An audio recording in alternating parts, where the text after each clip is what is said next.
Hello student, আজকে class 12-এর fundamental profit and loss appropriation account করাবো।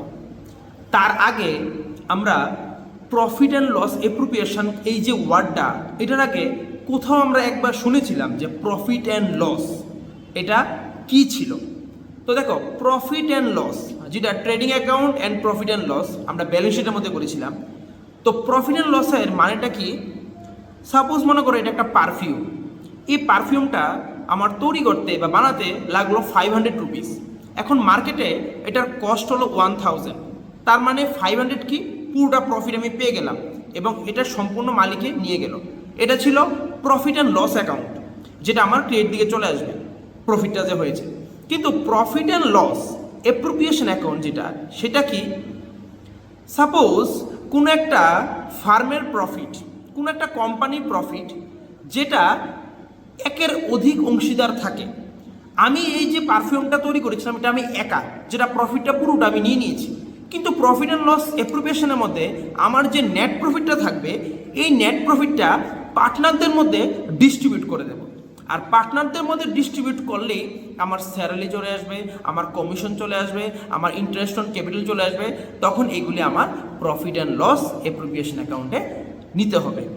তো এখন দেখবে তোমরা যে profit and loss appropriation account আর প্রফিট অ্যান্ড লস অ্যাকাউন্টের যে ফরম্যাটটা, এই দুইটার মধ্যে ডিফারেন্টটা কোন জায়গায় ছিল। ওকে, তো দেখো এটা হলো ফরম্যাটটা। এখানে আমি দুইটা ফরম্যাট লিখেছি। একটা হলো প্রফিট অ্যান্ড লস অ্যাকাউন্টের ফরম্যাট, আর আরেকটা হলো প্রফিট অ্যান্ড লস অ্যাপ্রোপ্রিয়েশন অ্যাকাউন্টের ফরম্যাট। তো এই যে প্রফিট অ্যান্ড লস অ্যাকাউন্টটা, এটা তো অলরেডি আমরা ব্যালেন্স শিটের মধ্যে করেছিলাম, ঠিক না? অলরেডি কিন্তু আমরা ব্যালেন্স শিটের মধ্যে করেছিলাম, যেটা তোমার trading account profit and loss. তো এটার মধ্যে তোমার কি ছিল যে গ্রস প্রফিট, তারপর যা কিছু আমরা পাবো, commission receive, discount receive, interest receive, এইগুলি সব আমার কোন সাইডে আসবে? ক্রেডিট দিকে আসবে, এটা আমরা জানতাম। আর ডেবিট দিকে কোনগুলি আসবে? যা এক্সপেন্স থাকবে, এই আইটেমগুলি আসবে। যেমন এখানে সবগুলি এক্সপেন্স এসে যায়। দেখো, salaries, rent, insurance, advertisement, depreciation. এটা ছিল যে অল এক্সপেন্স আর লসেস আর ডেবিট, এগুলি এখানে আসবে। আর অল ইনকাম অ্যান্ড গেইন আর ক্রেডিট, এগুলি ক্রেডিট দিকে আসবে। এটা কি ছিল? এটা ছিল প্রফিট অ্যান্ড লস অ্যাকাউন্টের ফরম্যাট। কিন্তু সেই হিসাবে যদি দেখতে যাই আমরা যে ফান্ডামেন্টাল যেটা প্রফিট অ্যান্ড লস অ্যাপ্রোপ্রিয়েশন, এটার মধ্যে কি হতে পারে? শুধুমাত্র ফার্মের যে নেট প্রফিট, এই নেট প্রফিটটা প্রথমত আসবে আমার কোন সাইডে? ক্রেডিট দিকে আসবে নেট প্রফিটটা। তারপর একজন ওনার, যে মালিক, যে ওনার, তার যে নেট প্রফিটটা পাবে ফার্মের থেকে, এটা ডিস্ট্রিবিউট করে দেবে কার মধ্যে? পার্টনারদের মধ্যে। সাপোজ মনে করো এ একজন পার্টনার, বি একজন পার্টনার, ওই পার্টনারদের মধ্যে ডিস্ট্রিবিউট করে দেবে। এই যে পার্টনারের মধ্যে ডিস্ট্রিবিউট করে দেবে, তার সাথে সাথে কি আসবে? Interest on capital, partner salary, partner commission, reserve fund, এগুলি আসবে। তারপর যখন আমরা অঙ্কটা করে নেব, অঙ্কটা করার পর এই যে টোটালটা, যদি আমাদের ক্রেডিট দিকটা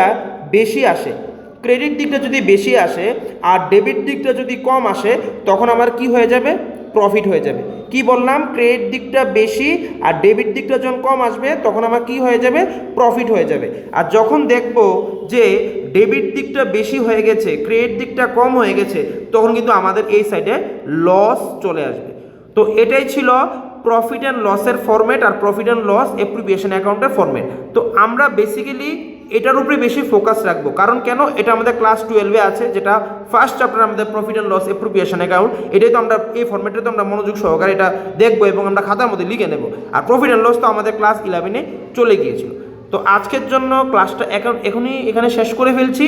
আর নেক্সট ভিডিওতে আমরা প্র্যাকটিক্যাল প্রবলেম নিয়ে আলোচনা করব। ওকে।